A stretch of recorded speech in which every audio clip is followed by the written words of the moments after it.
wonderful that you're able to come to Peterborough. My name is James Raffin. I'm the executive director here, and I've been in that position. It's a half-time job that started on the 1st of April. And what we decided to do was to put together probably the most remarkable collection of models that we could possibly muster, some from our own collection, some from other collectors' collections, and that became the Canoe in Miniature exhibit. And this exhibit now includes quite a number of absolutely exquisite models. Some of you actually have seen these before. Some of you have actually built some of the models that are here. There's a Dick Persson model.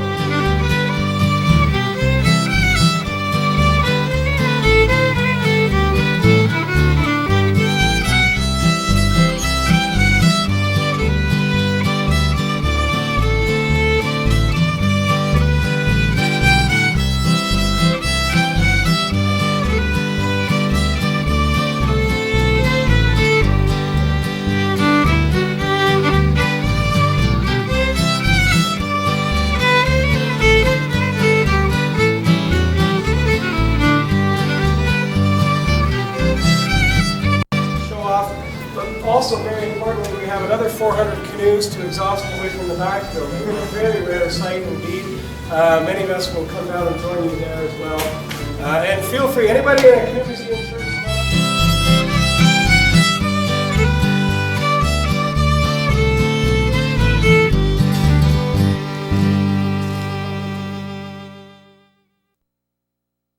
Again, we thank the membership for their support, for all they've done.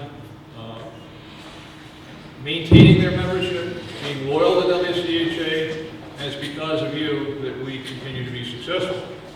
Particularly as far as our financial condition is concerned, as you again know, looking at the financial statements in the last term, 2007 was a very good year for us, and as of this morning, our treasurer submitted first 6 months numbers to us. We are a little bit ahead of budget, and we're in a little bit better position than we were last year at this time. So, and I want to recognize Rob Stevens and his committee for doing an absolutely fantastic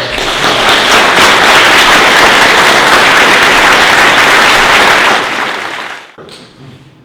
What we really need to do is we need to take WCHA to the next level.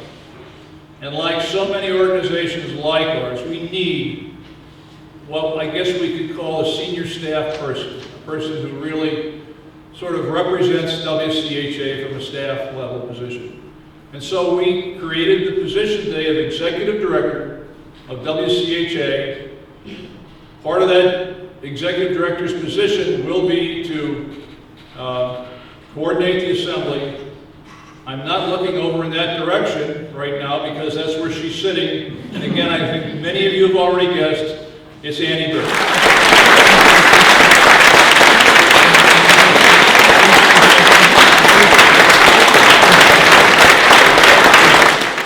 The next thing that I want to do is I want everybody to take a moment to think about the Mackenzies. This is the first assembly they have not been to since the beginning. For those of you who don't know, the Mackenzies are membership number 2. We have created an award that will be made not every year necessarily, but when we feel there is an individual who has gone above and beyond the duty in terms of making assemblies really, really special. The inscription will read Karen McKenzie, first recipient, WCHA Jules and Dorothy Weeble Assembly Award, July 17, 2008. We're going to call Karen right now.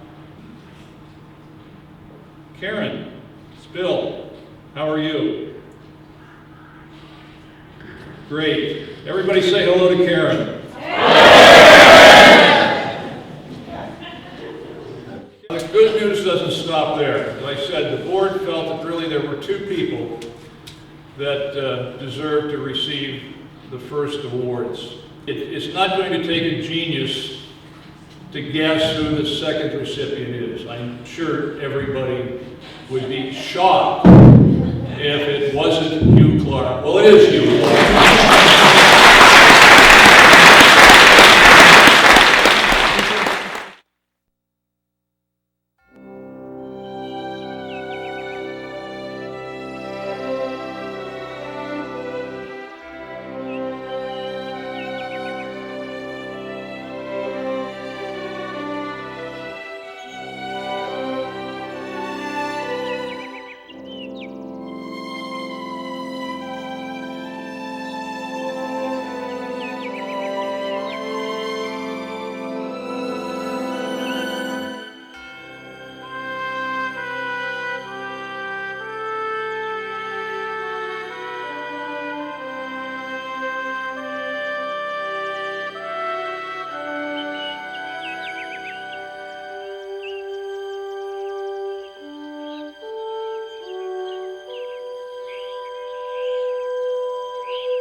feeling that that's nice and running.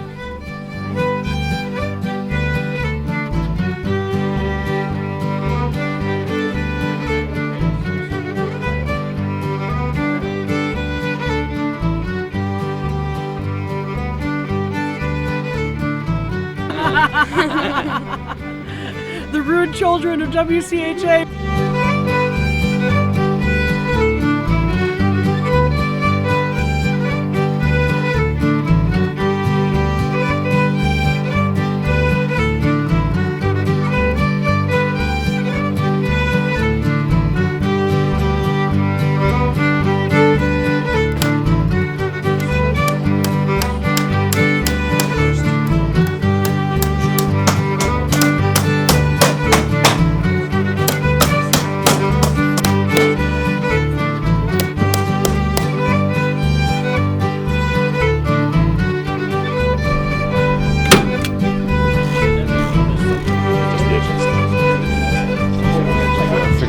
To go this way, I think I need to come toward me a little bit.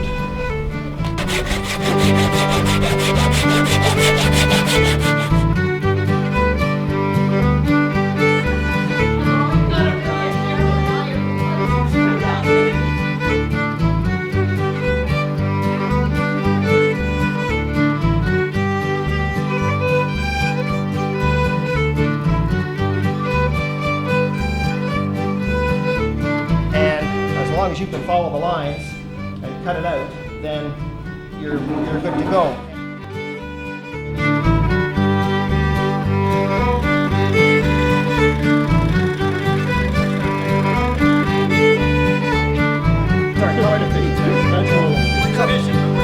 But bird's eye here is good to go forward.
We're in a big bathtub going straight up. Okay, because I think...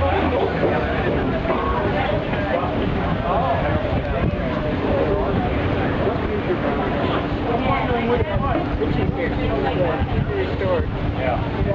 What is it?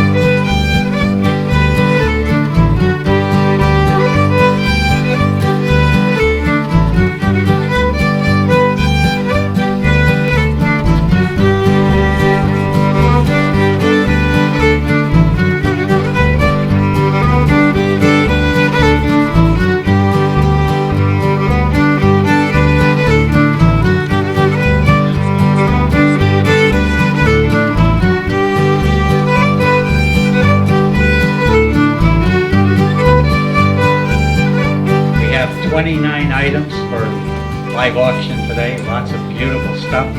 I know you've all been generous in the past.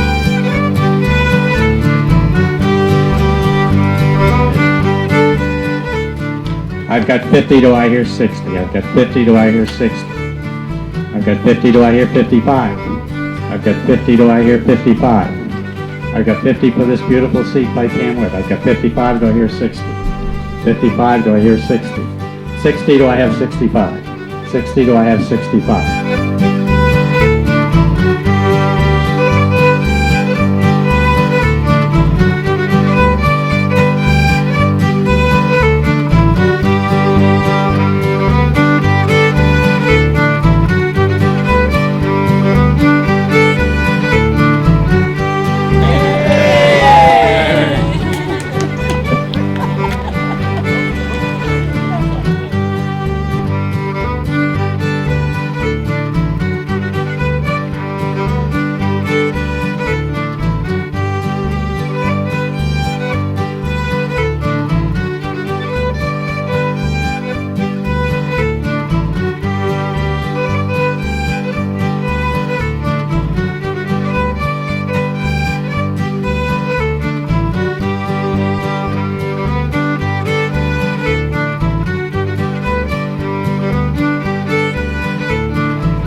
Thank you. It's nice to see all of you here, and what an assembly it's been so far. I'm excited to have the opportunity to talk about the Lakefield area wooden canoe building companies. I'm much indebted to many for help with finding and checking information and text, photos, contributions. And I would like to especially thank a couple of persons, Roger McGregor, Jack Wagner, Kathy Hook, and Dan Miller. What I'm going to do tonight is to give you an overview of the history of canoe manufacturing in the Lakefield area. I'm going to show you the roots of the industry, some of the guys who were involved in the beginning, and I'm going to present to you what we do know about the various builders who were active in the area. I will try to show you some examples of what they built, and I'm going to outline how this group of different builders interacted and were connected with one another through family and business, because they were. In the end, you will have an opportunity to ask questions. I will try to answer as best as I can.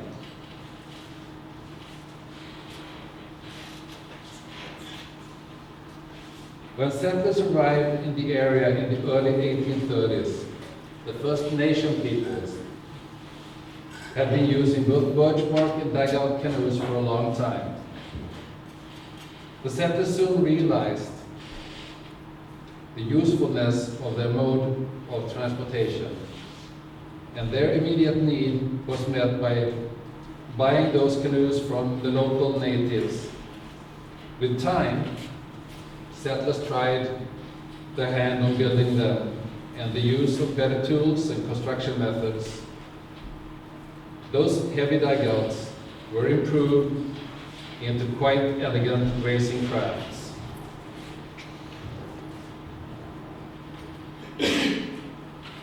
Many dates have been mentioned over the years to represent the beginnings of canoe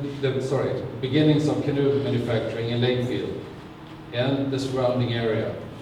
It is not clear who was first or exactly when. However, it is clear that several guys had a hand in the early development, and around 1861, using refined dugouts and molds, production of wide-boards, or maybe I should say river bathing canoes, was well underway in Lakefield by Thomas Gordon. You see him here in the shop together with his son Gilbert. And downstream the Autonomy River in Peterborough by John Stevenson and William English, which I actually didn't have a picture of.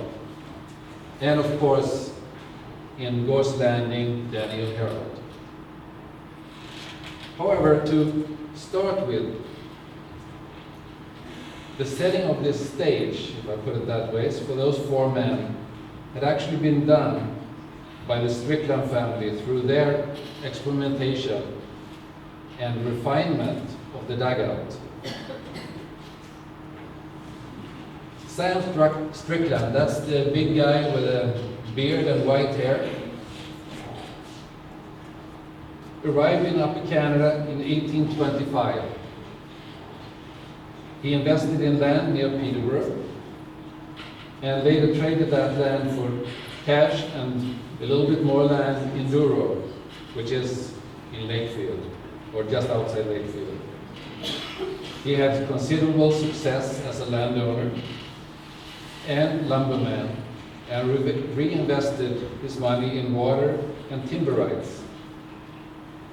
His sisters, Catherine Portray and Susanna Moody, whose husbands were retired officers, followed Sam to the Lakefield area.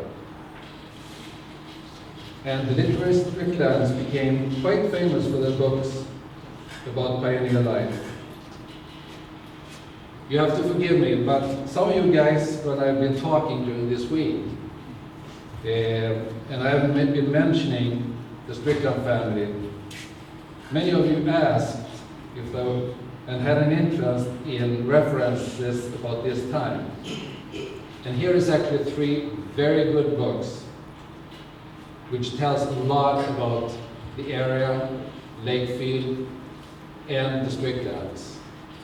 Sisters in the Wilderness by Charlotte Gray, and a book just recently out, last year I believe, Sisters in Two Worlds by Michael Peterman. And of course, Sam Strickland's own book, The 27 Years in Canada West.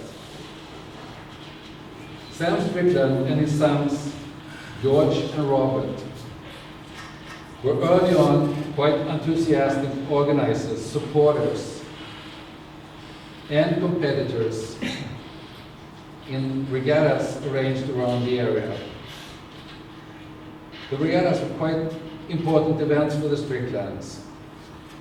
So when the Prince of Wales visited Canada in 1860, he was actually presented with a very refined dugout built by the Strickland family.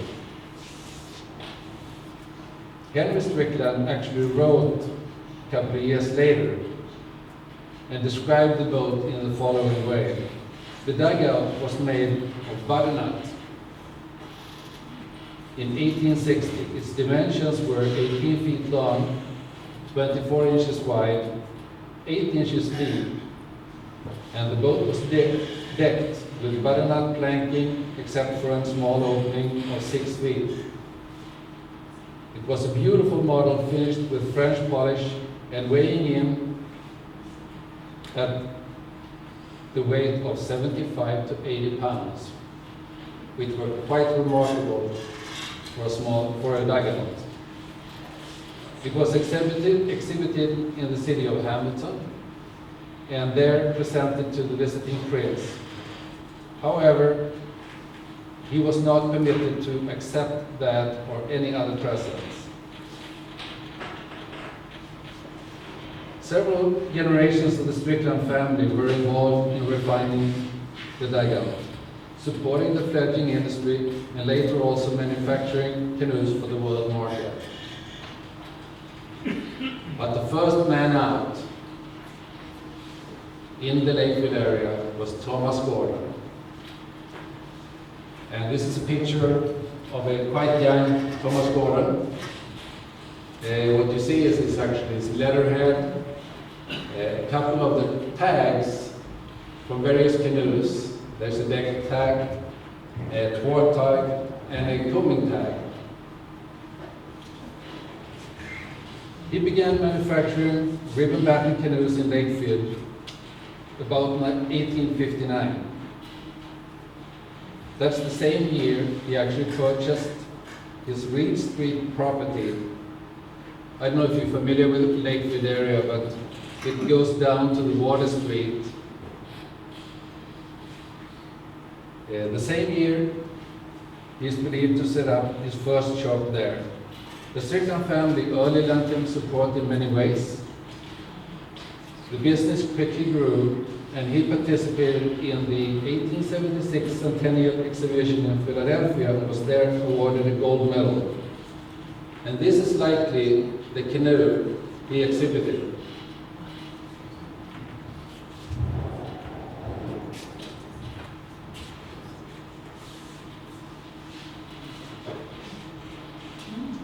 The canoe was apparently purchased in 1876 for $20 from Mr. Gordon for the 10th birthday of J. Harry Sheriff of Lakefield.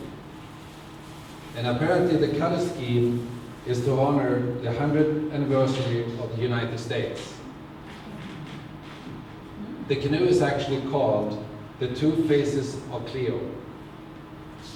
There's two sides to the canoe, and I think it's quite remarkable canoe, and apparently it's still paddled up on Stony Lake. By 1879, Thomas Gordon's company was turning out canoes, skiffs, and the occasional bigger boats, and steadily employed 4 men or more. In 1884, he moved his shop and home to the northwest corner of Queen and King Street, just beside the old beer, the new beer store today, and an old restaurant.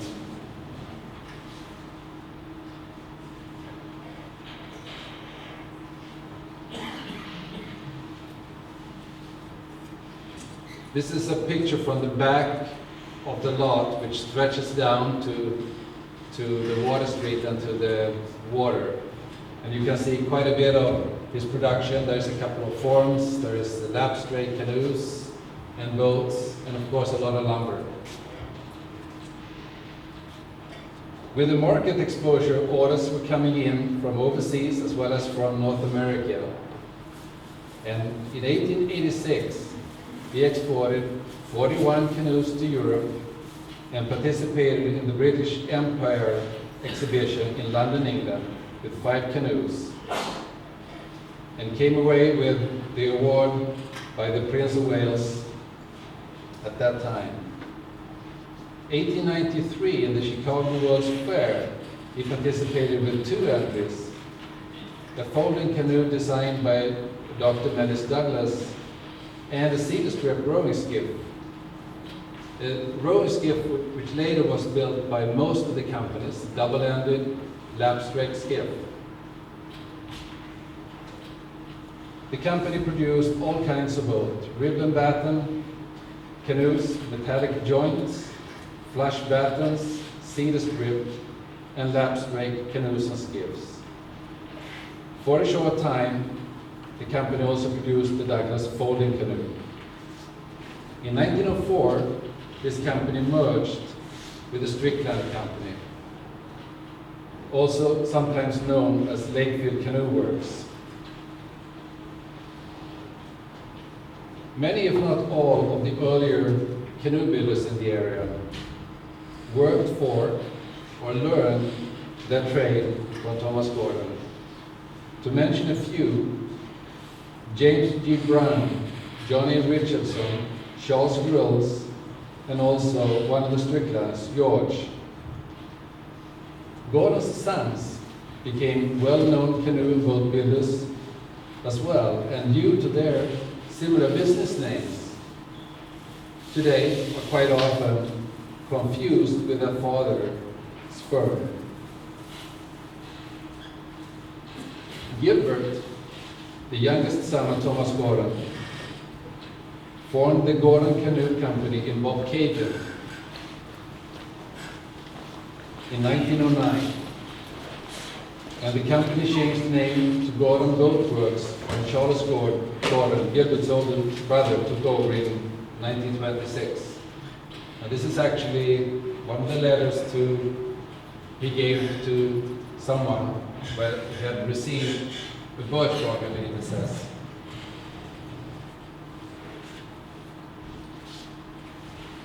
Very little is known of this company.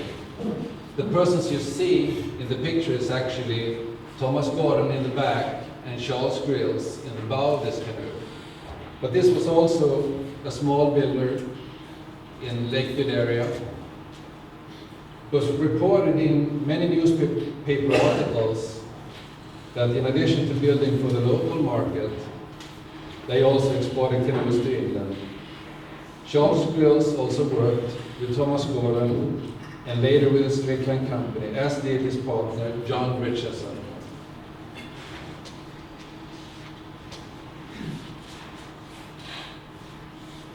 And then I'm going to pass into an area where we actually have a man who's not really a manufacturer, but he had a lot of say in the early times. It's Dr. C.M. Douglas, Campbell Mellis Douglas, born 1840 and died 1909. At the time, few men in Canada knew more about the settings and events around canoeing than this man.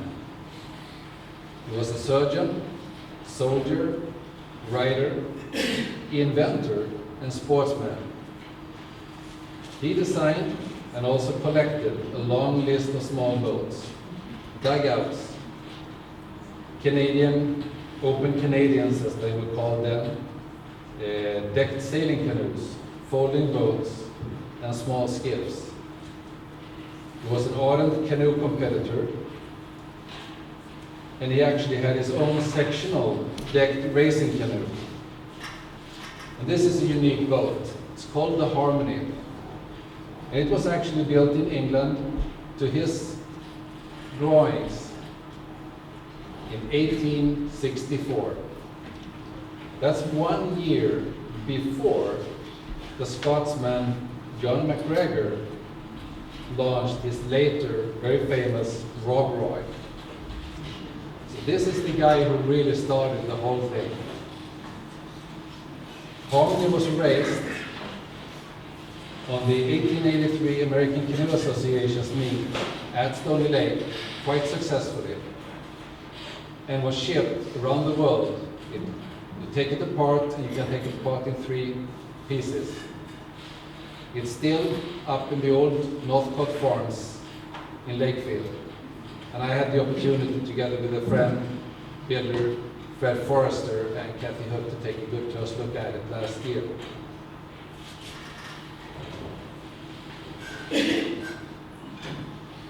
Upon his retirement from the military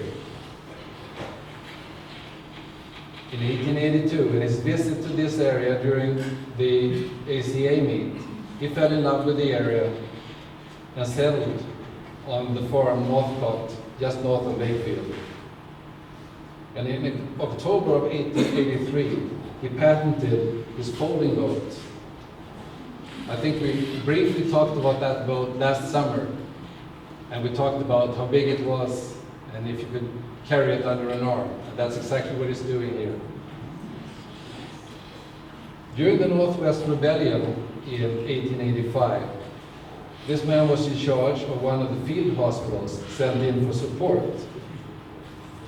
The transport steamer went missing, and from his personal effects, he retrieved his 12-foot collapsible canoe and paddled downstream to investigate. He found the missing steamer marooned on a sandbar and saved the day by continued paddling and arrived in Saskatoon in time to treat the wounded from the Battle of the Fish Creek. Dr. Douglas retired to England in 1894. In 1895, he actually paddled across the English Channel in the same collapsible canoe he had named Saskatoon after the adventures in 1885. This folding canoe was produced on scale, first by Thomas Gordon, as I mentioned before, later on by Ontario Canoe Company, and later on by Peterborough Canoe Company. Dr. Douglas' son, George Douglas, moved back to the Lakefield area and purchased back the farm, Northcott, where he had grown up. And George continued his father's canoe collecting and support of the industry and built a few of the folding canoes for his own use. I recently had the opportunity, as I mentioned before, to see the old forms at the farm. Many of the canoes in this collection is today actually in the Canadian Canoe Museum. So you might have seen attached some of the canoes actually George Douglas and Melis Douglas had collected a long time ago.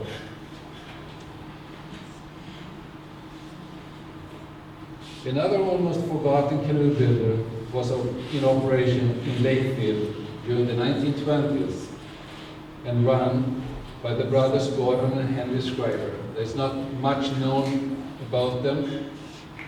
One of the brothers later on became a fireman in Lakefield, and the other brother continued to build boats on a small scale down in another town named Hastings, an hour away from here. Now we're into more familiar ground. J.G. Brown Canoe Manufacturing and Brown Boat Company. There's two names there, and the reason is that in the beginning, J.G. Brown called his company J.G. Brown Canoe Factory. He was a former house builder and developer who had constructed many homes in Lakefield and also worked on and off for his mentor, Thomas Gordon. He is said to have had an argument with one of the Stricklands and quit his job with the Gordon Canoes and later purchased the property on Water Street and made a first attempt to produce canoes. In 1887, he made a second attempt, and this began nearly half a century of building canoes, skiffs, and small outboard boats. These canoes and skiffs became as famous as Gordon's and Strickland's, and they produced roughly the same type of canoes: ribbon batten, flush batten, metallic joint canoes, cedar strip, and carbon cutting. But early on, the company also rented out canoes and rowboats from its waterside property on Water Street.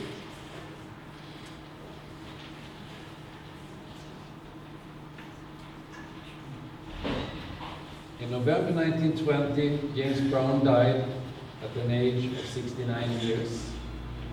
His son, Fred Brown, took over, and that's when the company name changed to Brown Boat Company, and the addition of the red feather was added to the logo, which you quite often find on the decks.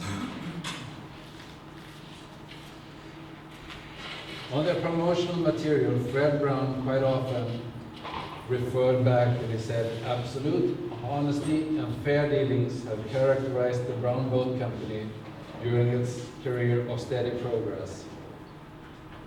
You can order a red feather canoe 1,000 miles away, and you will be sure of getting the best that money can buy." Upon the death of Fred Brown, December 1938, the company was closed.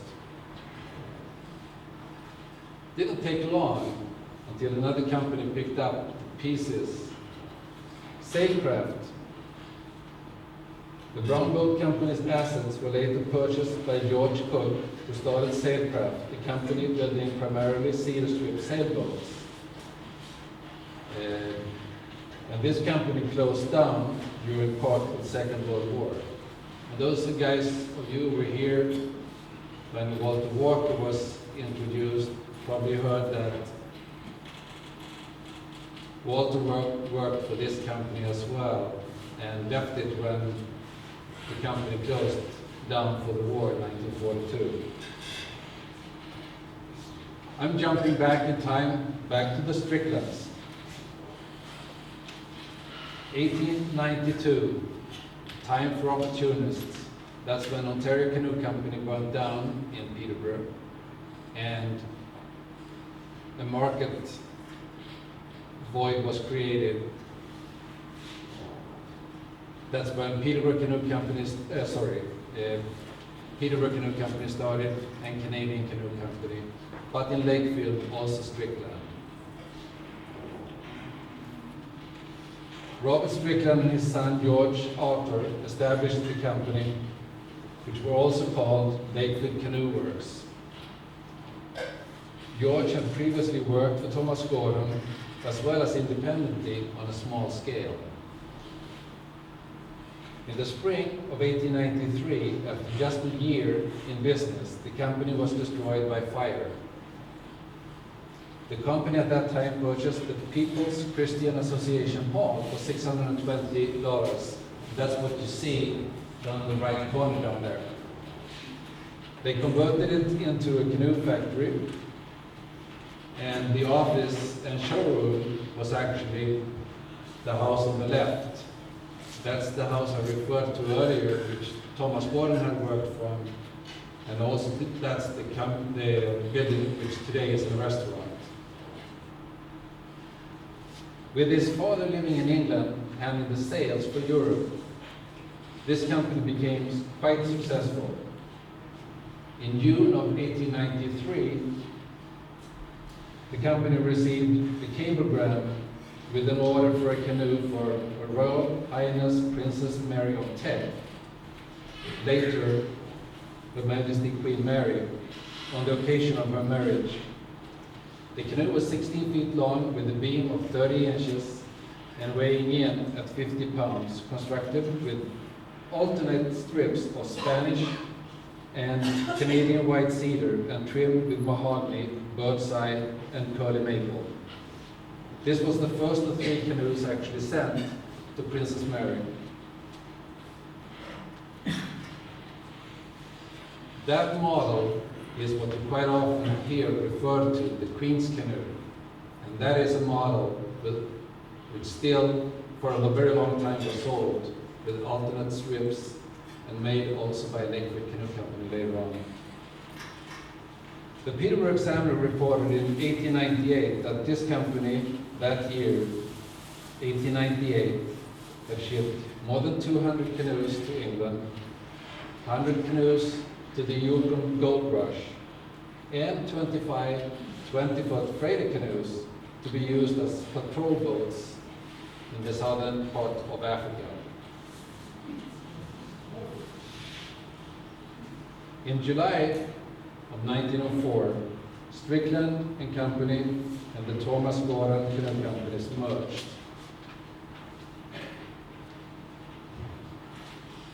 And the new entity was called Lakefield Canoe Building and Manufacturing Company.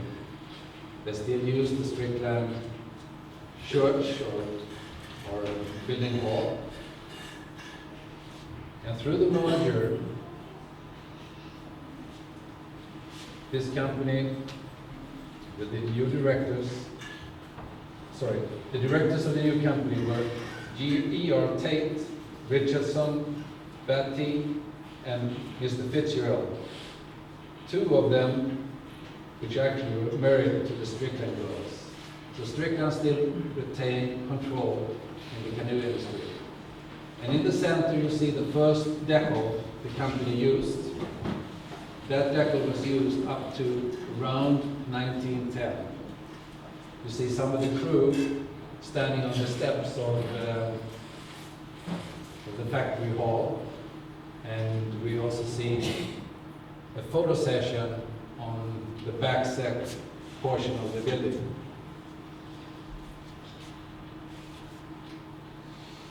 Around midnight, December 23rd, 1910, The factory building, machinery, molds, patterns, and material were destroyed by fire. A large brick building was built on the same site. This is the site I talked about earlier today, Sacred Ground. That's the site of the beer store in Lakefield.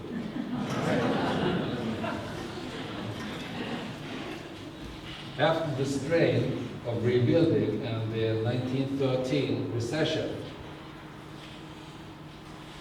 the now cash-strapped company secured financial backing from Sir Pellet of Casaloma fame in Toronto.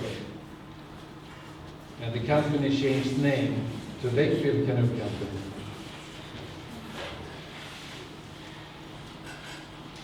And so changed the tags and the decals.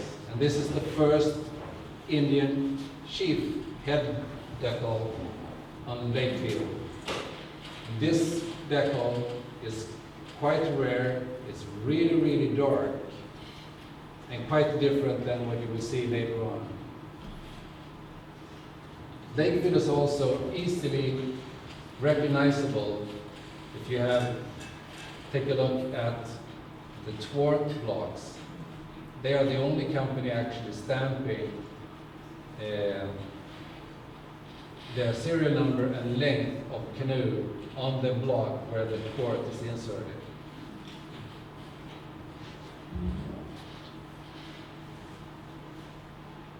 In 1919, this company again found itself in financial troubles, and this time it was completely taken over by Sir Pellet, who actually reorganized the company and sold it back to some of its former directors, still with a Strickland connection and a Strickland in charge.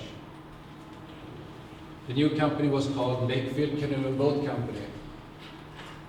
This is a picture from the second floor, the finishing room at the company. It's a picture of one of the flyers for a price list for one model called the 143, and another ad below it. It flourished for a couple of years during the 20s, survived the Depression and the 30s through a rather strong export of canoes to Europe, especially to England, but also to France. However, new troubles forced the bank to step in on November 1st, 1938, and a bankruptcy trustee was appointed. The assets of all of the company were sold, and this company, of course, had made roughly the same type of boats, same type of models as their predecessors.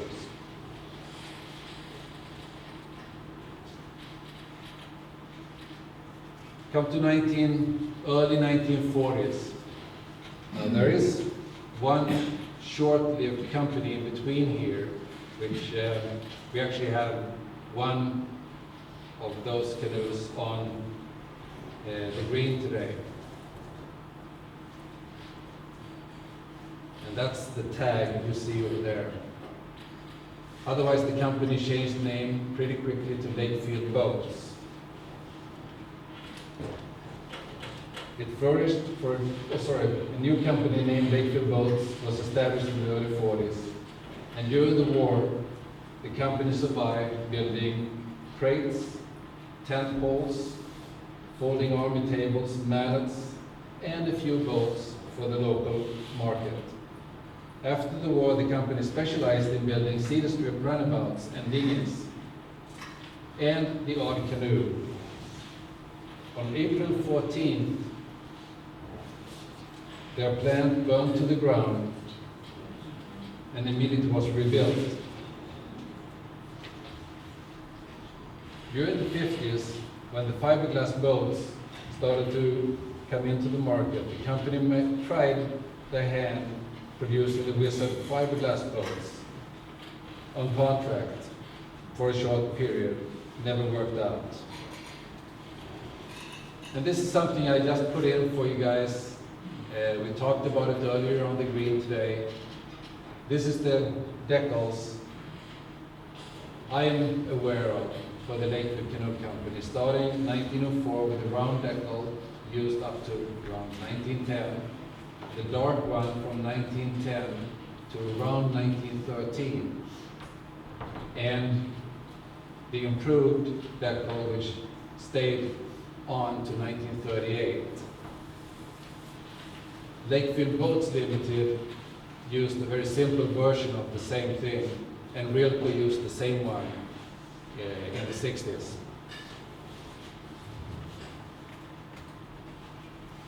We are now up to the 1960s. In January 1962, Realco Industries Limited was established in Lakefield. The new company purchased the plant of Lakefield Boats. Included in the purchase was also the rights to continue building the well-known line of Lakefield cedar strip outboard boats. And under the trademarks of Lakefield Boats and the name Richardson Aquacraft, the company produced a diversified line of pleasure craft from canoes to motorboats and also sailboats. The general manager and originator of the company was Jack Richardson, the former general manager of the defunct Peterborough Canoe Company. President was Mr. Lewis, Vice President Mr. Carty, Treasurer Island, Sales Manager John Carvette, Plant Superintendent Carl Blewett, and of course, Production Manager and Foreman Walter Walker. So all the key men in the plant had many years of boat building experience behind them. Realco Industries concentrated on years of boat building and mostly cedar strip construction, molded plywood, lab-stack plywood plank boats. The company produced two model lines, the Lakefield Boat model line and the Richardson Aquacraft model line. You see both the stems and the decks of them.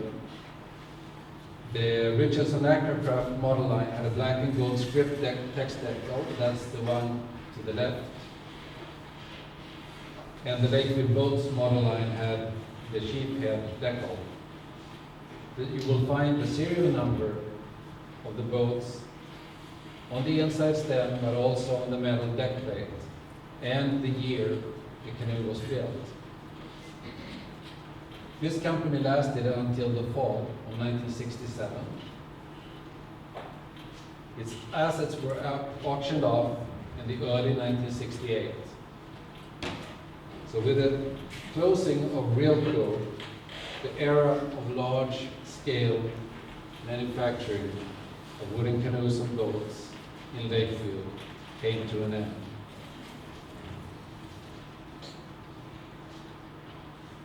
Pete Marine, a small repair and custom wooden canoe and boat building firm, which had been established in the late 1950s by Stuart Peel, a former canoe builder with Peterborough Canoe Company.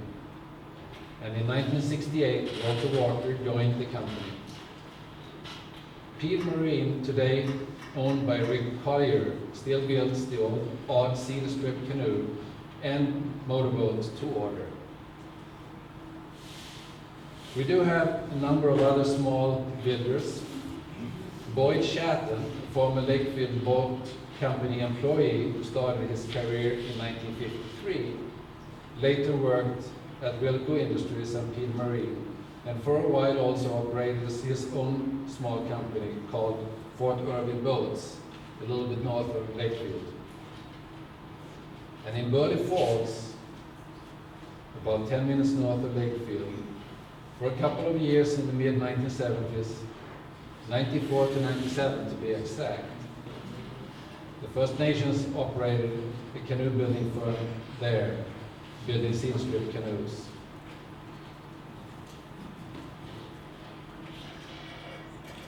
Dick Canoes, owned and operated by Ron Squires since 1986. Here's another one. Ron, who trained with Walter Walker, recently retired and sold his cedar strip forms and jigs, and they are now in the hand of our own Will Rutch. So you still can get a cedar strip if you're interested. And of course, lastly, there is Walter Walker, whose story we heard the other night. And while living in Lakefield since 1931, he has worked for the Lakefield Canoe and Boat Company, Brown Boat Company, Safecraft, Peterborough Canoe Company, Rilco Industries, and Peel Marine. After he retired from Peel Marine, Walter continued building canoes in the basement of his home in Lakefield, where he still occasionally have been seen plying his trade in his 101st year. His last canoe has not seen the light of day yet. Thank you.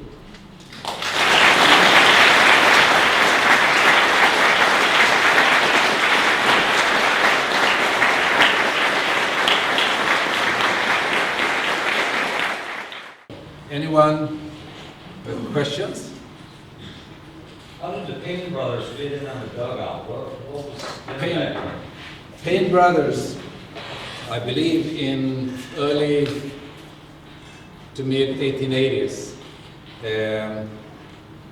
tried their hands themselves with dugouts.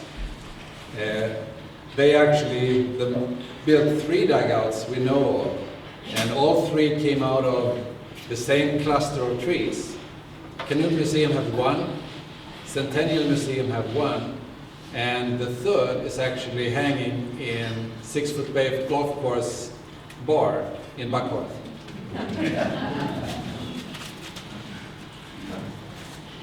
How did the folding boats fold, and did they sleep?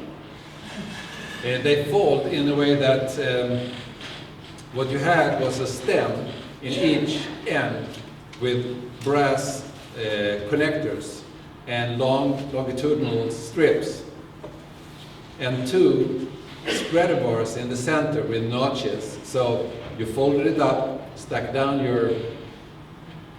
and locked in your spreader bar, and it worked. They didn't look too pretty. They were pretty flimsy crafts, but obviously they worked. And Mr. Douglas obviously paddled right across the English Channel. I don't know if I had dared to try that, but...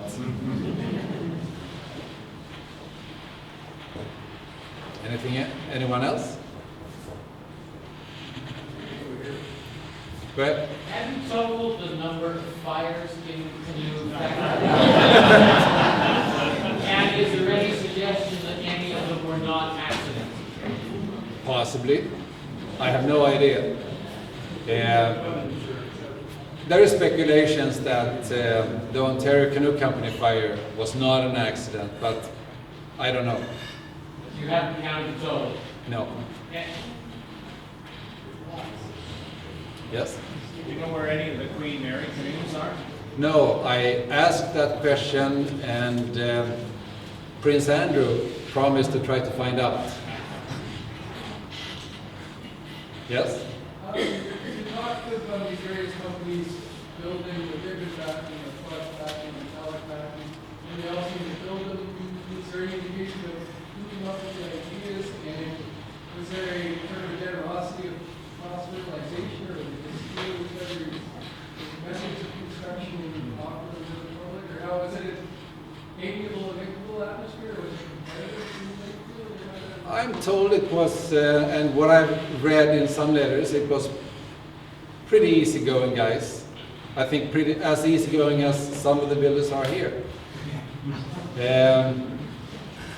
I can only speculate, but looking back, of course you had the ribbon batten first, and the improvement with the flush batten, if it was an improvement, came in somewhere around 1870s, mid-1870s. The metallic batten came out late 1880s, 1890s. The most successful builder and probably the best builder of metallic batten, of course, Walter Dean in Toronto. Anyone else? What was the name of you guys that had one was Richardson? I didn't hear you. They were like brothers, one was a Richardson or something that was the first slide into the show. Ransom, somebody.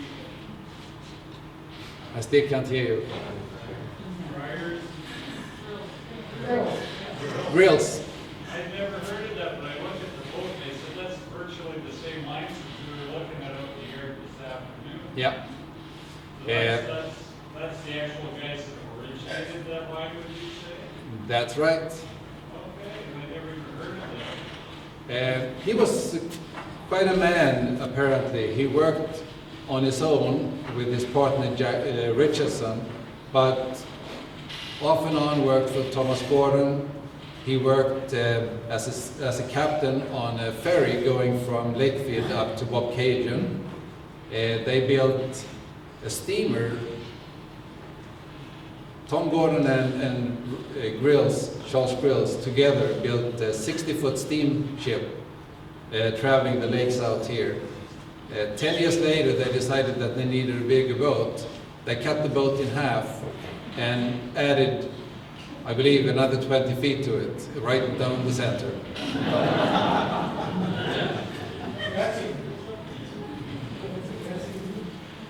Yes. John McGregor is sort of credited as being kind of the European inspiration for recreational canoeing. You're connecting him to Dr. Douglas. What is the connection there? Because that would mean that recreational canoeing, are you suggesting the route would be in North America, it went to Europe, and then came back? I think that in both cases, the roots were North America, because they both actually got their ideas in North America. McGregor actually got his living in Montreal, I believe, for a short period of time. But I still think everything points to that Melis Douglas Harmony was definitely the first one. It's a wonderful boat, or canoe I should say. It was more than a year that boat was ready and shipped to North America, more than a year before Rob Roy was even thought about. I can't be more specific, but that's as much as I know. Yes?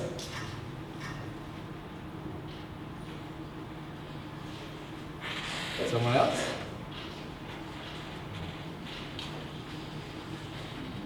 Yes?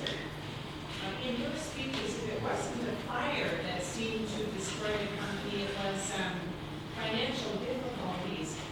Tell us a little bit about the competitiveness of the product and who were the major competitors and why did they all, or some of them, encounter difficulties financially? I believe what you saw in the 1913, after the first fire of on the Lakefield Canoe Company factory, they stretched hard and pushed very hard to not lose market shares.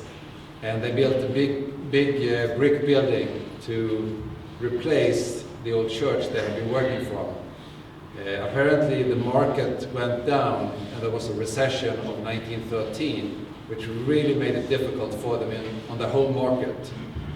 And at that time, I'm told that there was similar difficulties in Europe. The First World War started right after, and that would have had a bearing on, of course, the second buyout by Mr. Pellet in 1919.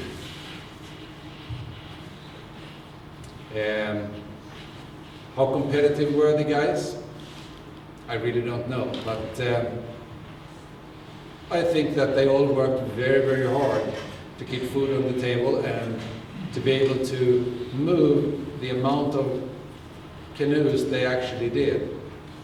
What really fascinated me, for example, some of those companies went every year to one major exhibit in Europe, and they shipped several boats. That must have been costly. And it's not only that, you had to ship it, you had to send personnel, and those guys were gone for months before they were back. They had no airplanes to go back and forth with. It was shipped.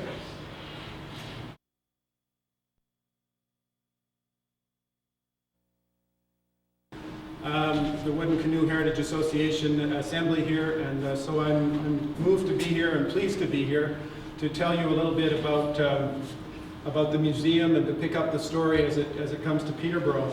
But I wanted to begin by saying, you know, if you look at Canada, this nation of rivers, you cannot go very far at all before you come to the conclusion that the more you look at it in its riparian nature, that it's a nation of canoes. And to this day, to get from one place of the country to the other, it's still possible to, you know, from Trent to put the boat in the water here and to go to the North Pole or to the mouth of the Mississippi or to the West Coast. And but the thing that I wanted to begin with tonight is that if you were to draw a line around canoeophilia, the love of canoes, it sure as heck wouldn't be the 49th parallel. And if you look at the license plates that are in this parking lot up here, that illustrates that in spades. But I do want to say that we have had the odd original idea in Canada, but we love canoes too, and perhaps in ways that are a little bit different than you are, or maybe yourself. Oh, he's clapping for Manitoba, yes, indeed. A place where it's so flat you can watch your dog run away for 3 days, right?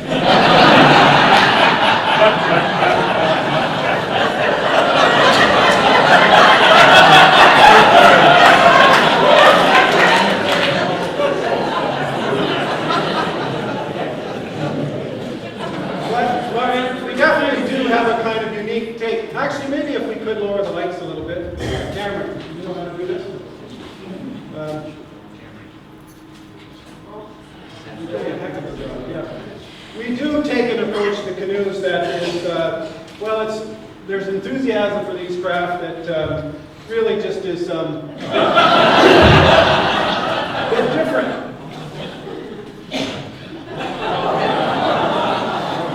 If you want to know the twisted mind that created that pumpkin, he's sitting right over there with Becky Mason. Unless Becky did it. Sorry, Becky. Yeah, we've done some pretty odd things with canoes.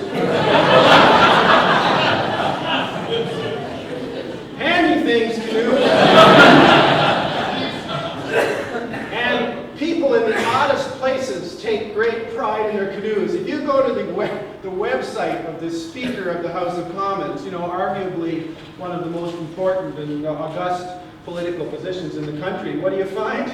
Peter Milliken standing beside his car, waiting to go for a spring romp. But yeah, it goes on, our fascination.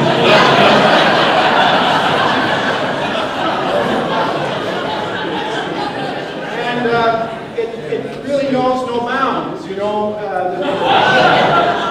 But if you think it's odd for Jen Jupp and her lovely husband Ian to be getting married in Algonquin Park with garlands around a canoe, it's even odder that Canadian Tire, a venerable hardware line in this country, they actually started a bridal registry quite recently featuring canoes.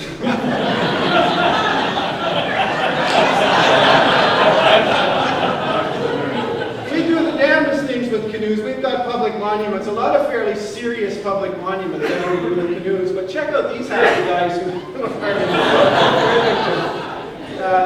and we also seem, you know, after we've done the Canadian thing, you know, we like to sort of take those craft in which our children were conceived and hold them up, you know, so we remember that night. And so we turn them into planters. And we do that in a variety of really creative ways. wanted to tell you that we've got canoes and buildings. There's one in an airport with a lovely quote by John Jennings, who was here last night. And that actually is a boat made by Patrick Miranda, who's one of William Miranda's neighbors and lives up out Maniwaki Way.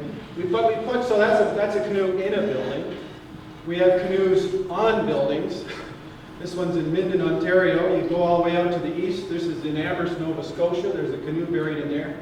We actually, Douglas Cardinal, the architect, was so inspired by West Coast canoes that he designed a whole museum in Ottawa called the Museum of Civilization around the canoe. The Great Hall in our sort of marquee main museum is built like a canoe. And if you haven't been there, you need to go there.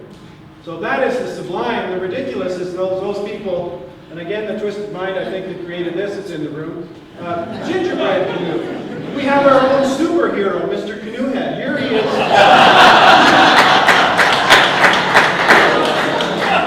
Here's Mr. Canoehead after he got arrested by the NYPD for J-stroking.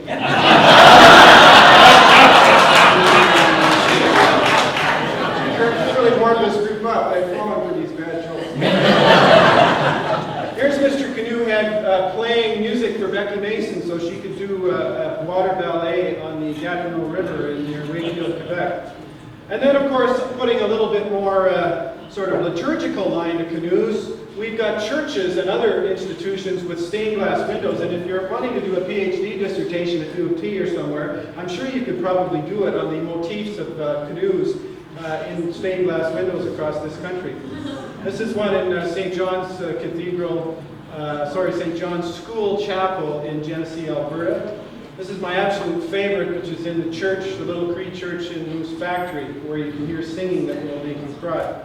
We've got them on signs all over the place. We've got them on rooftops. We even called them a wonder of Canada and made a cake to celebrate. We've got them on our money. And I would have shown you the other place where they're on the money. It's a $100 bill, but I haven't touched one of those. Since I paid Revenue Canada a while back. We've got them on stamps. We've got them in our artwork, and some of it's sort of new, some of it's not so new. Some of it's in the vernacular, I guess. Like here's a canoe on a bridge in uptown Winnipeg. I think that's in St. Boniface, just outside a bar, actually, where there's a wonderful bar canoe. And in our version of your game, Monopoly, you can get one of the counters. It's always a big fight in our house who gets the canoe. And then we have used canoe imagery to sell everything from underwear to politicians. And everything in between. We're selling t-shirts. This one baffles me, Kurt. This is us selling charcoal. Now, what on earth does that mean? Is that wooden canoe, like, what are you going to do? Light it up and cook a few burgers? I'm not sure, but we sell cars. Of course, that's Pontiac, the sort of aboriginal, the canoe as the device to go through the Rockies, and you buy a 1928 Pontiac, and they're going to be just as fluid as Chief Pontiac himself. Cigarettes. Here's my friend Dirk Van Wyck. He wanted to go to the Grand Canyon in the worst way, and some guy phoned up from an ad agency in Toronto and said, sir, we hear you're a super paddler.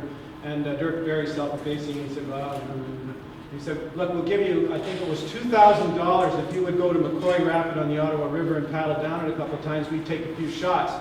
And so Dirk said, $2,000 for an afternoon's work? They said, yep, no trouble. Dirk said, fine. He went off to the Grand Canyon, he came home, and he was on a 100 by 100 billboard on the Gardner Expressway in Toronto, selling it. Never smoked in his life. Retirement living, tampons, highbrow theater, and then it gets to milk, youth, vigor, health, all those things. Oh yeah, I love this one. Mutual funds. And then there's just a litany of alcoholic beverages from liquor. Beer is my favorite. I buy beer by the label. Here are 3 different Canadian beers, all of which have canoes on the labels. And now, of course, this has really got under the skin of some people. And I hate to tell you that Will Ferguson is a Canadian, but it was only a matter of time in this geography called Canada that is so integrated with the craft that some crazy bugger would come along and start collecting them.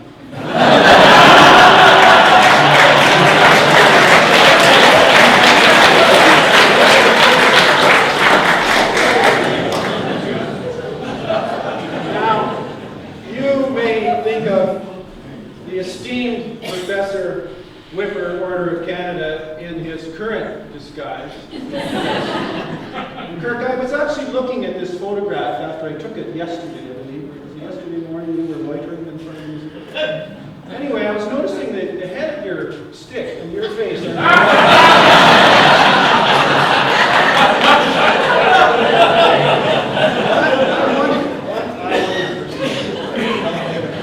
I think of Kirk Whipper, I see in the guy with, oh, you have this tick again. What I see is the man that I met when I went to Canada in 1959, who was there and was with his then wife Margaret. But I showed up as a kid who couldn't swim with my dad and learned some functional skills like how to shake out a canoe in 13 seconds or how to light a fire without a match or how to love the wilderness.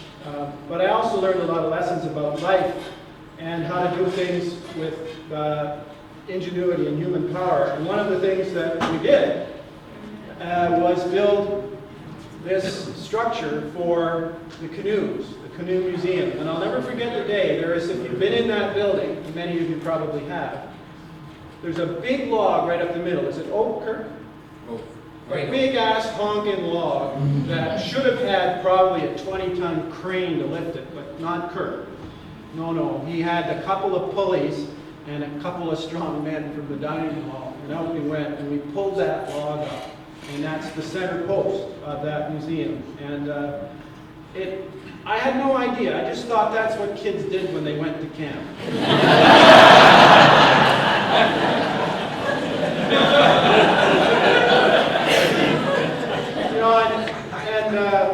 Other kids around home as well would come home from camp and I'd say, well, what did you do? And they said, oh, well, the waiters in the dining hall got cranky one day. I said, waiters in the dining hall? Or they came home and said, oh, the water skiing was great. Water skiing? What's that? What did you do? Well, I learned how to swing an axe and I put it in my foot the first week.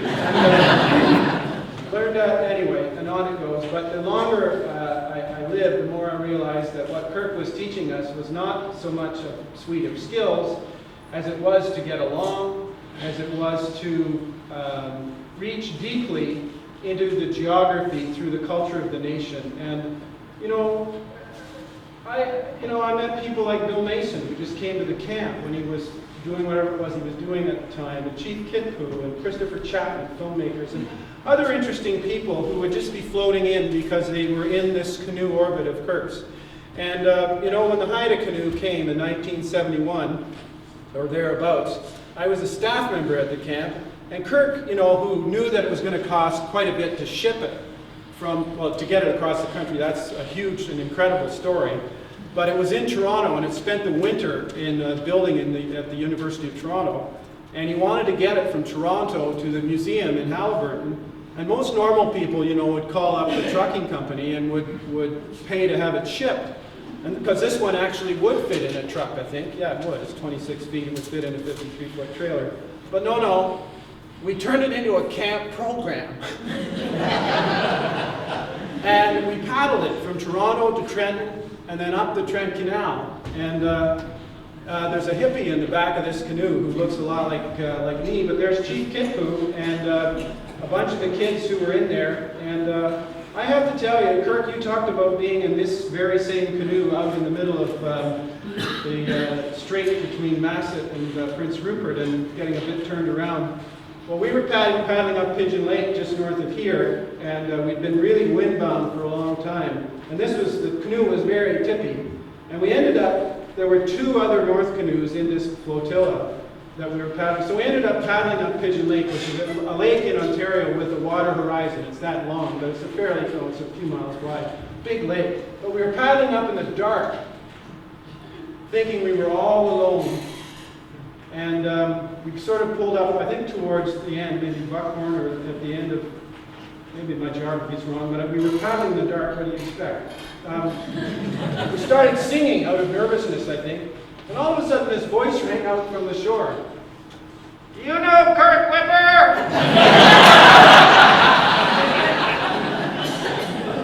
And we said, what?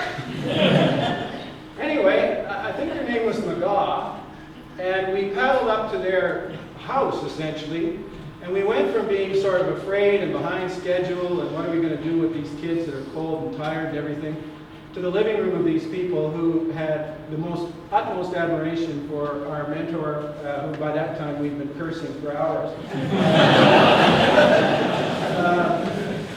And gave us a hot meal and wanted us to decant stories. But there came a time when those craft in the collection became just too unwieldy for one person to manage. And that really began the shift from, Kirk talked about becoming incorporated and the Cavanaugh Museum and becoming sort of more institutionalized. But starting probably in the early 80s, there was a drive on Kirk's part to find another home for the canoes and the culture and the artifacts that were around them. And although I have sort of been associated with the canoes almost my whole life, and latterly have come to take a leadership role at the museum after doing various volunteer tasks over the time it's been in Peterborough, I didn't realize, I'm sort of learning some of this story, but I didn't realize that as early as the early 1980s, Kirk had made overtures to people in Peterborough here and other places as well, but a committee was struck in Peterborough in the early 80s that included people from Trent University, John Jennings, Bruce Hodgins. And in looking out through the scrapbooks of the museum and learning its story, I cannot believe the number of people who have just driven their passion into this project. There are too many to name. But here was a group of people in this town of Peterborough who saw the potential of bringing the canoes to Peterborough, to a seat of learning in the university, but also to the heart of canoe building country in Canada. And sure enough, it took a long time, but by degrees into the 90s, the Canoe Museum, there was a board formed, and there was a group that actually physically took responsibility and got into serious negotiations with Kirk and with the city. The university got together with the city, and if you've been downtown Peterborough, you'll know that Little Lake is right in the heart of the town. North is up here, and downtown is on the left side of Little Lake there. But the town actually gave the museum group at that time a hunk of property called the Johnson property, which is on the east side of Little Lake off Ashburnham Road, right beside the Trent Severn. We're going to be paddling, because I'm not attached to anything. We're going to be coming down, that's the reach between Lock 21 and so we'll be coming down there tomorrow. But so that's where the Johnson property was. Now at the time, we didn't know that it was on the floodplain and you actually can't build on it, but that became a gesture on the part of the city and the group here to welcome the Canoe Museum here. And so people were thinking about, well, how do we bring these craft to that site called the Johnson property? Here it is in the winter. It's absolutely splendid. So that's on the Johnson property, looking out onto the frozen part of Little Lake, across to the cemetery over here. And actually, it's very funny. They just, you know how they sell these benches to people, remembrance benches. There's a Latin phrase on this bench that's just gone in there that in translation means "just get at it."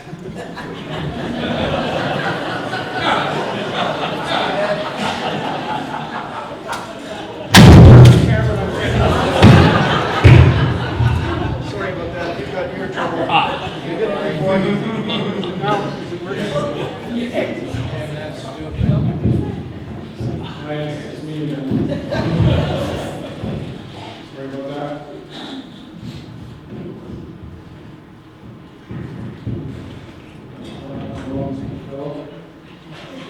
But something happened that was, I talked this morning about the museum being about small miracles.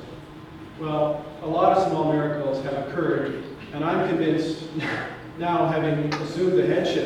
organization that it really does have its own inertia, its own momentum, and its own somewhat twisted path that it must follow. And it's those of us who take turns shepherding the collection, looking after it, who are obliged to listen and to follow very carefully. But what happened as a result of conversations at that time was the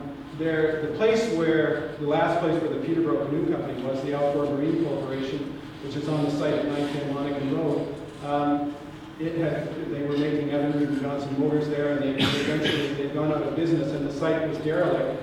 A chap called Les Broombridge hooked up with the committee here, and there were headlines in the paper. So here's the paper in July 12, 2005, where the Canoe Museum, so what happened was people were sort of focused on this land on the water, but out of that came this industrial site, and sure enough, there were plans drawn, and so began the trajectory that brought us to today, to the opening of the Canoe Miniature exhibit. So the next month, that same August, really was the coming out party for the museum, and there was a great rendezvous. Some of you may have, were any of you there? 95 here? A couple of people. It was an opportunity to do two things. One, to call people together, and it was really neat. The first order of business was to recognize the Outboard Marine Corporation, who had essentially given the property, and that plaque, that historic plaque, was given there. But the other thing they wanted to do was to break the Guinness World Book of Records for flotillas. And the record is 500 and something craft, and they were really optimistic. And that's another feature of those of us who affiliate with the museum. We have big dreams. They wanted to get 500 plus canoes there, and the paper actually said, you know, they didn't meet their objective, but instead, what they wanted to do was to make a flotilla on Little Lake. But instead of the flotilla, they said, oh, let's go up Lock 21, up the reach, and into the lift lock, and that's, to my guess, the biggest number of canoes that's ever been in there. It so happens that the Marathon Canoeing Association was having a bit of a do there too, so you'll notice there are a few marathoners in there. Check those internet ships and single guys and boats that aren't wider than their hips, and their little 12-inch bottoms in there. Actually, it's a sad day this week. I don't know if you knew the marathon racer Les Crow, who's a bit of a legend around these parts. I remember racing him as a young man, and he was quite a bit older. But I just heard Les just died, but he was laid out in his canoe. So that's a little aside. But so what happened was the buildings were at 910 Monaghan. That event was at Little Lake with the rendezvous and everything. But almost immediately, here's the story in the paper just following that, you know, big dreams, big dreams. But what do you do with a derelict industrial site? Well, you start bringing creative people to it. And so by May of '96, this is now following the end of the winter, there was an event, not at Little Lake, but there was an event right at the museum, and it was called a sneak preview. And to promote that, what happened was that a group of people started in Midland on a historic canoe route in the North Canoe and paddled to Peterborough, and that was the sort of public relations hook to get people kind of paying attention to what went on. There was a gathering in the back building, and such as it was, with piping all over the place, and it was, you know, it was an old factory. But they took that opportunity to say that the board of directors at that point had named and found a new director, an executive director called Bill Byrick, who had been brought down from St. Marie among the Hurons. And it was at that point that Byrick took the helm and did what I think is absolutely amazing. Bill is now the director of athletics right here at Trent. But what a job he did. Bill was the captain of the organization who built the museum with the able help of many, many volunteers, not least Dr. Don Curtis, who's there in his hard hat with no suspension and everything. They call them hard hat tours. And it also was an opportunity, the first opportunity, I think, to bring together some of the other people around town, the local politicians. Here's Chief Knott speaking there. Peter Adams, right on the right here, was our Liberal member of Parliament for a long, long time, and a Northern scholar and a great person. But mayors and other bones, they knew that what Kirk had started to do was important, and they wanted to do their level best. And to give you an idea of the continuity, although Peter Adams is not in Parliament anymore, I was walking down the street and he rode by on his bicycle the other day in his spandex. And he really does have a body still that he can wear spandex, unlike me or some of my friends. But my wife said she would last in a wetsuit, but spandex is even worse. But Peter said, what can I do to help? I heard you've got some plans. And then there's Chief Knott. Chief Knott, with his wife Anita, was with us on the 26th of June to proclaim National Canoe Day in the lock, in this lift lock, and he proclaimed it in English and his wife proclaimed it in Ojibwa. But Chief Knott, who's the chief of Curd Lake First Nation just up the road, has been one of many supporters, and that's what has driven the creation of this museum. There is this kind of wonderfully rich cloud of intention that surrounds the idea of the museum that is essentially untouchable, and that when we breathe that air, it allows us to do crazy things, some of which go horribly right, and some of which go beautifully wrong. You know, there's always the yin and the yang, and that seems to be the way that life goes. But that event, the sneak preview, by this time what had happened was all of the canoes that had been in Canada are now stored in chicken barns, other barns, locations around Peterborough, because there was really nowhere yet to put them. But there were a few craft that had been brought to the back building, and there was this sort of pretense of putting some exhibits together. And when you look at what's in the museum now, we realize that, well, everything has to start somewhere.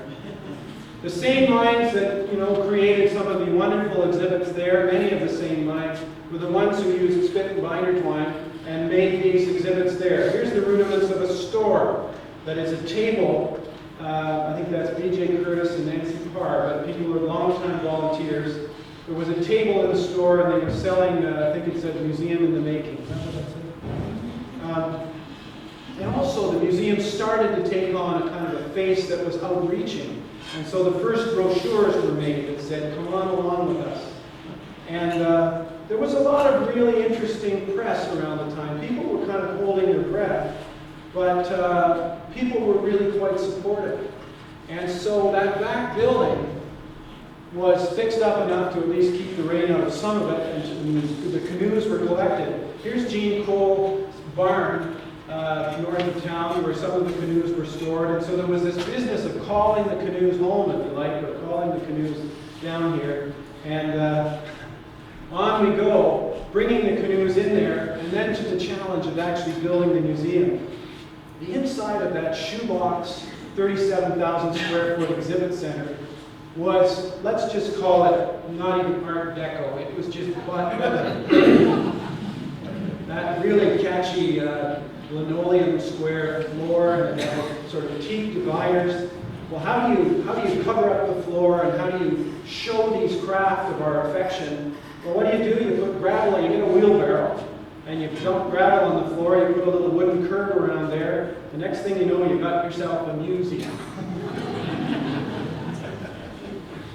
And people took notice. You know, here's the Global Mail. But Bill Byrick knew what he really was doing here was creating a temporary circumstance where people could come and see the craft, but where he could build momentum for funding. And really what they were doing was trying to think about how to get serious cash to actually do something in that front building that would allow a museum, a nascent museum, to be created. So first the gravel on the floor, but it was a grand day on July 1st, 1997, which is 11 years ago, when the actual front building opened its doors. And this is a really important shot of two stalwarts there, Don Curtis on the right and Les Groombridge on the left. Les Groombridge was the CEO of Outdoor Marine Corporation, and a real firebrand and a believer. And it was Les and Don and John Curtis, or John Jennings, and the committee from Trent, who had sort of engineered this thing. It was a very happy day. But what a mix it was. Just inside to the right of that door was a full-size 40 horsepower Evinrude motor, which I think was the millionth motor to come out of that factory, and it was painted solid gold. If you want to see it, I think it's at the Antique Boat Museum in Clayton. But so lovely that was, too, relative to the bark canoes that were there. But this was also an opportunity to honor and reflect on the gift that Kirk had made to the museum. And here's John Jennings with Kirk and Ann, with a portrait by Michael Cullen that's still in the museum, honoring Kirk and this incredible contribution he had made to Peterborough and to Canada by gifting the collection to the museum. But there was the business of building the museum. So the next year, so we're the opening in 97, 98, there was a big raise the roof event, and it was like a fair. The front building and the back building, that's the schematic for the front building over there, here's the back building. But it was going to use the whole space. And the concept then was we've got this massive building at the back, 100,000 square feet, that we can put water in and we can do all sorts of crazy things. And people were dreaming in Technicolor at the time, and so stalls and tables and that sort of thing. But after that, it was actually, momentum was raised, money was raised, perhaps some of you gave some money, but we were able eventually to move into the front building, and so there's the nascent store there. There's Joan Barrett selling some things there, and there was a lot to celebrate. But the mix, the juxtaposition of hope and kind of the niggling detail of trying to do something that's impossible. So here's John Jennings pouring what looks like expensive, or at least non-Canadian champagne, into probably plastic glasses. Yeah, that's it's lace and cardboard. That's us. But in the newsletter at that time, you're reading about this grand vision of making a museum, and in the back corner of the newsletter, this. Yeah, we're dreaming. We're not 7.7 million, but if you could loan us a hammer, we'd be good with that. Or how about file folders? Hanging about flip charts. How about a large copy for? That's how the museum was built, out of good intentions and the contents of people's garages. And sometimes it always worked in some splendidly interesting way, often not the way people intended, but the museum took its own trajectory from there, and people started to take notice. The city bumped in with tax breaks and eventually with money, and they're a big supporter of the museum along the way. The county of Peterborough has been a supporter. The Lions Club of East Peterborough has been a strong supporter, and then money has started to come from other places through the hard work of the people involved. Here's Don Curtis and John Jennings saying thank you to Hillary Weston, whose family have given them, even though they know that the front building is called the Weston Center. Her family gave money. She happened to be the Lieutenant Governor, the Queen's representative in Ontario.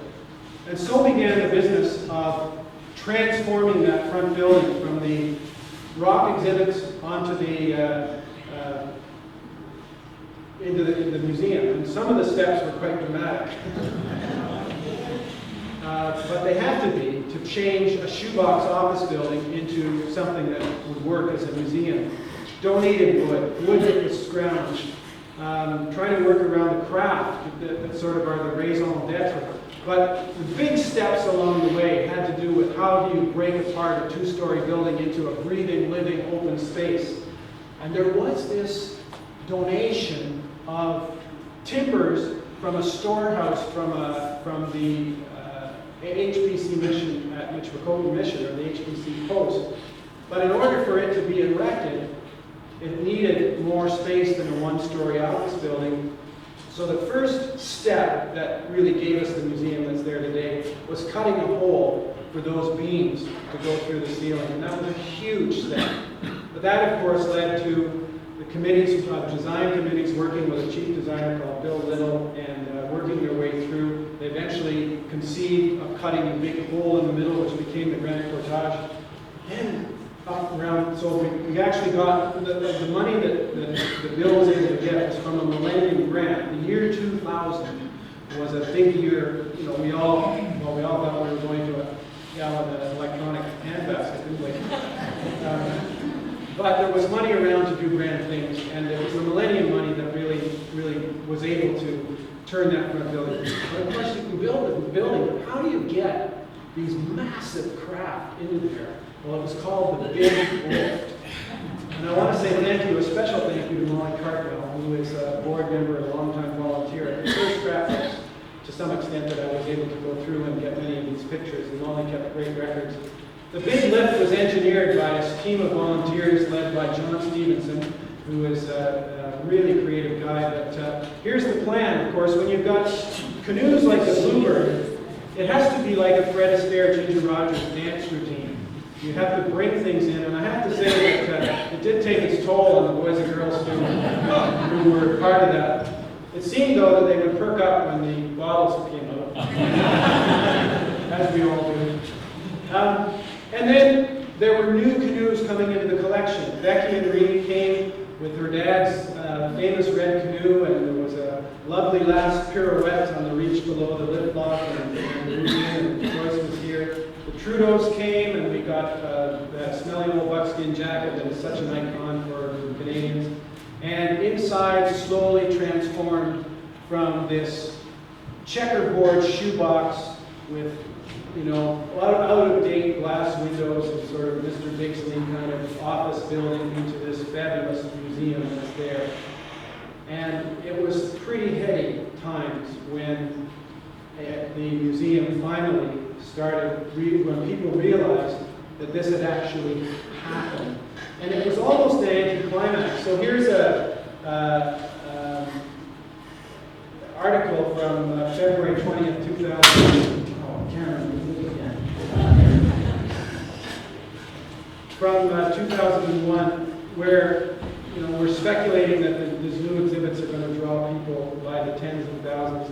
And it was finally celebrated that fall, that spring, March 30th. There was a gathering of thanks, because by this time you couldn't celebrate the object really, which was the museum. You had to celebrate the hearts and the minds and the wishes, the hopes, and the dreams, and the efforts of all of the people, far too many to name. Families who had put up with absences of their husbands and wives and children to participate in this. People who had, given up their work, who had taken part-time jobs so that they could stay focused on this. And it was the neatest event where water was brought. William Commander was there, Grandfather Commander, and our Deputy Prime Minister was there. And we stood at the top of the waterfall and poured water from across the nation into the waterfall. And it got pretty heady. The reporter for all that water, the museum was awash in praise. And people kept dreaming big, saying, well, we've got the front building, we've got the back for storage, what are we going to do in the middle? And somebody said, let's put a lake in there. Somebody else said, hey, that's a good idea. And so we were on an upward trajectory, and went to government, and federal government said, sure, we'll give you some cash, big cash, $2.2 million, and you can raise the rest in the. So plans were made to create, believe it or not, this scene between the two buildings. And it's kind of a long and shaggy story about what happened next, but with great courage, our board chair, John Grant, who had been leading the charge with other people here, decided that something had gone wrong with the Liberal government and that there was something going on. He was then head of Canada Land, which was a federal crown corporation. And he blew the whistle on a chap called Alfonso Galeano, who was a political head of his there, for doing inappropriate things in the government. And Alfonso Galeano eventually fell and was into disrepute. But alas, when our chair did the right thing, somehow that federal money gone, and it's kind of a long story, but we ran out of money. And the museum was closed in 2003 by the board, not by the bailiff, which is critical because it was a decision made by the board. so that the museum could restructure and get organized. My portrait that, at this time, I was an academic. I was teaching at Queen's University, as I had been for years. But I was invited by Jeremy, who had the first thing that was built in the Preserving Skills Gallery was a 36-foot canoe de maître. Well, they wanted to make a film of the last of that canoe on the Voyager Highway. And I'll never forget, it was October of 2003. We were paddling in that canoe, and Jeremy got a call on his cell phone, his old Voyager cell phone, wooden phone.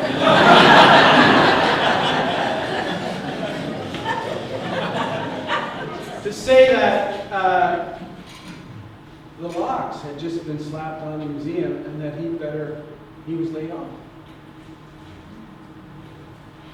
And his first question was about the crew. What are we going to do with the canoe? There's nowhere to take it back to. And it was a really poignant moment. And for many, many, many people. How could that happen? Well, when you dream in Technicolor, there's a negative always of that, which is the latent image, or I don't know why I'm getting mixed up in metaphors, but for every big dream, there's an equal consequence. Anything worth anything involves risk. And in this case, the risks that had been taken by the collective caught up with us, and the museum had to be reorganized. And that's exactly what happened. And it was a very difficult period. From October to May of the following year, a company was brought in called Kroll & Associates, who restructured Air Canada and other big companies. But a significant change happened. Before the museum closed, it was not a membership-based organization, meaning one member, one vote. And that was a shift that had been made. And so there was a meeting called, a pivotal meeting on the 24th of March, 2004, at which the membership was called to elect a new board. And interestingly, the person who was brought in as a sort of a visiting firefighter to help chair this meeting was a woman called Pat Hooper, who has come back to be our our acting general manager in this period we're in right now. But it was at that meeting the museum was restructured and got back on track. And very soon thereafter, a very capable manager called Janice Griffith was hired, and she took the museum forward on a very, very tight budget in 2004, and she kept that budget balanced for 4 years, and she's taken the museum actually right to the end of April. She decided in February she was going to retire, and so she did that. But the museum came back on track slowly. The education programs, which were definitely not broken when the door closed, got back going, and it was exciting. You know, sleepovers in Charlie DeBarge's canoe de maître in the Voyager in Canada. Other canoes came to light that became new exhibits. Other Canadian characters came to light. Farley Maud gave us the canoe that he was conceived in. Some of you may have seen. Sir George Simpson's silver canoe turned up the other year, and actually at the end of last year, I was absolutely overjoyed because this silver canoe caper, which had gone right across the country, we raised the money to do that. It ended up as in the Time magazine or the Maclean's magazine sort of year-end, and in the comeback category, there's the silver canoe. See it? It's got the Spice Girls in it. And O.J. Simpson is standing beside it, and Heath Ledger's there, God rest his soul, and Benazir Bhutto. But nevertheless, that was a big deal because the Canoe Museum aspires to speak to all Canadians, and here was a Canadian magazine. The Royal Canoes came back, and His Royal Highness the Duke of York agreed to be our patron. And through time, thick and thin, through the hard work of Janice Griffith and the others who were there, a trajectory was formed where we're just plugging along and hoping things will happen. It took till the fall of 2006 to settle with all of the creditors that had been involved in the closure. And when the last of the creditors was settled with, the board decided they wanted to hire somebody who would come in and climb the mast and look forward. And that was when I was just very touched to get a call and say, would you come? And so I came as the title was curator for in a third-time position, and helped to take the board and the staff through a clarification exercise to say what are the goals of this museum, what are the core values, and this is what resulted from months of deliberation. The collection is at the core. the importance of the Aboriginal roots and the Aboriginal involvements, the national perspective, the importance of organization, meaning to be organized, but also to be an organization that looks after itself, and also the importance of experience.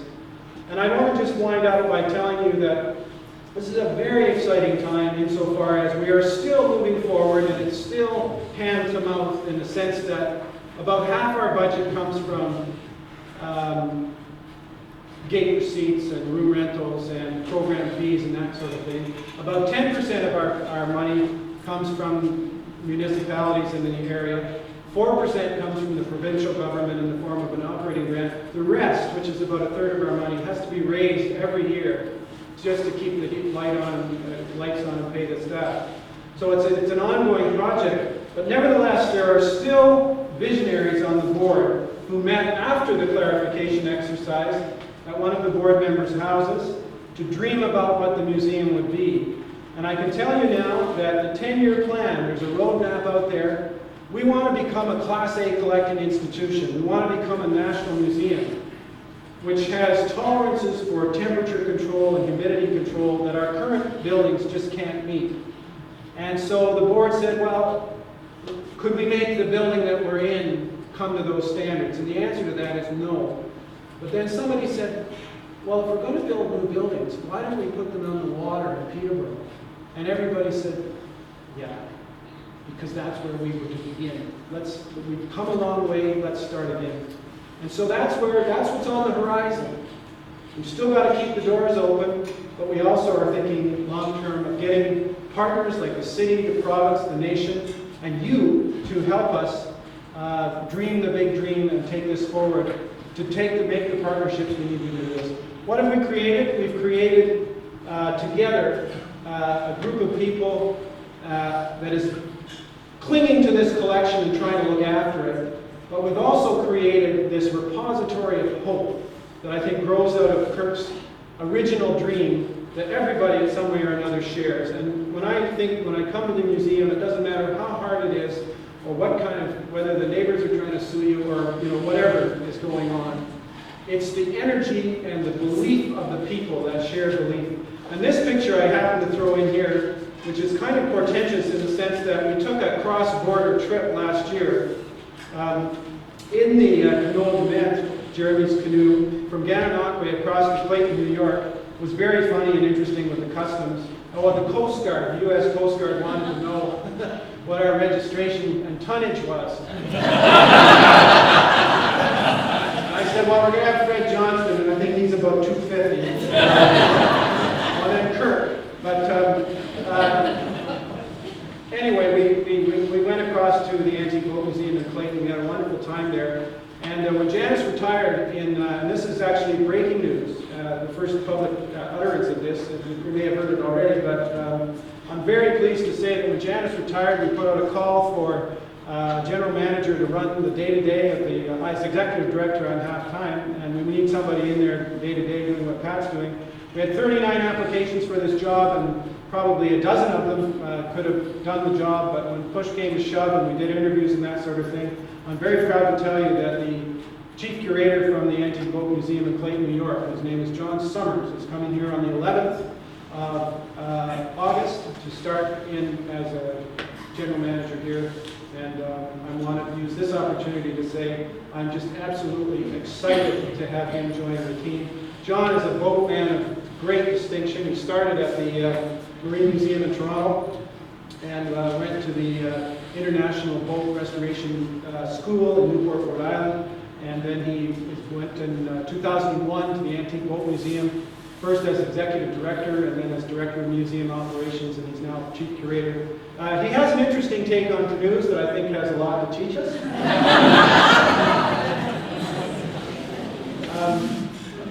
And I too am looking forward to that. But I want to finish by simply saying that the Canadian Canoe Museum is a work in progress. It is powered by the dream that we are also lucky to have heard articulated in the first person from Grizzly Adams himself over here. And it is still dreaming the big dream, and it is still calling for your help.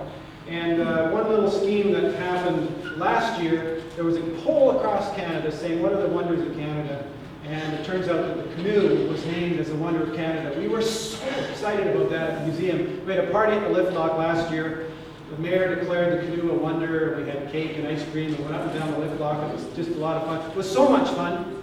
We invited everybody across Canada to participate this year, so there were thousands of people on the 26th of June. Actually, National Canoe Day started on Frame Lake in Yellowknife at 12:01 in the light of the midnight sun, and they had a paddle and a caribou sausage barbecue, and then it ricocheted around. We had another party, as I told you, here at the lift lock. There's Chief Knott, looking a little bit older now, but still full of fire, and man, what a singer. He let everybody know Canada, the national anthem. But, so that was National Canoe Day on the 26th, and we're hoping to do that. Actually, one of the paddles, or simply to say that to keep the idea going, what we did was we commissioned a sort of trial run of 12 paddles.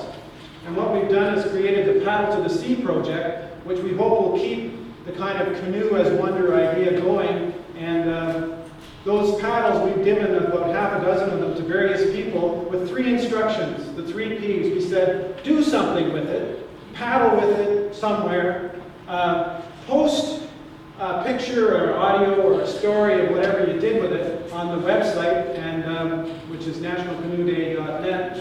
And then pass it on to somebody who will do the same thing, but get it a little bit closer to salt water. Well, they're on their way out across the nation, these paddles. They've started, one of them in an adapted canoe with a chap in a wheelchair who's on a marathon canoe mission. Others, one started in Calgary. But what I would like to do is invite up your fearless assembly leader here today, because I've got paddle number 810. And I want to give this to Rob Stevens.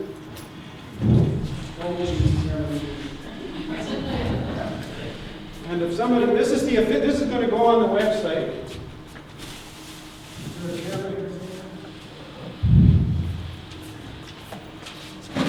I'll look at a picture later. Rob, I want to give you this paddle. It's number 810. With my thanks for bringing the symposium or the assembly to Peterborough, and I'm hoping that you will do something with it, paddle with it. Report on it, and maybe pass it on to somebody who will get it closer to the ocean. Thank you.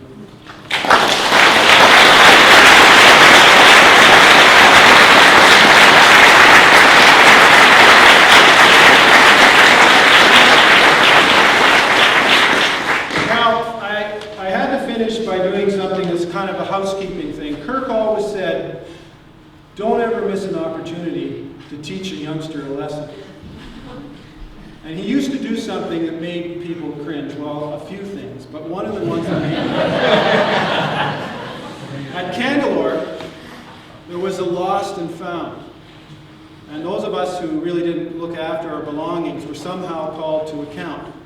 When we left something, Kirk would hold them up in the dining hall and say, well, it turns out that all of the kids who go to camp were instructed to put their name on everything, right?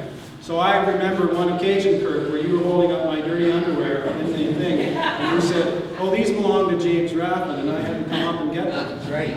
Yeah, but listen, buddy.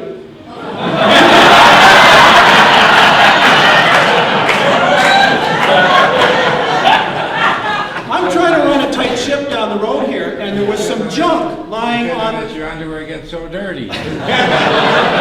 There was a piece of flotsam on the main desk, and somebody said, whose is that? And I said, I think I know who that belongs to. So, does anybody know whose hat this is?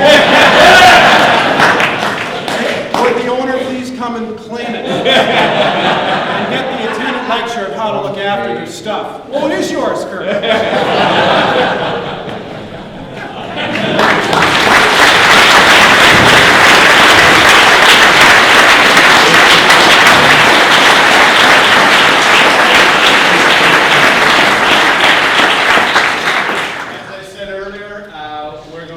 Paddle to the lift lock to better the 1992 experience of having 92 wooden canoes in the lift lock. We'll use this paddle, and just happen to have an opportunity to pass it on to, I think, Alex Guthrow. Is he here? who's going paddling on the Thelon in the Arctic next week. So maybe we'll speed this one to the sea and it'll be the Arctic.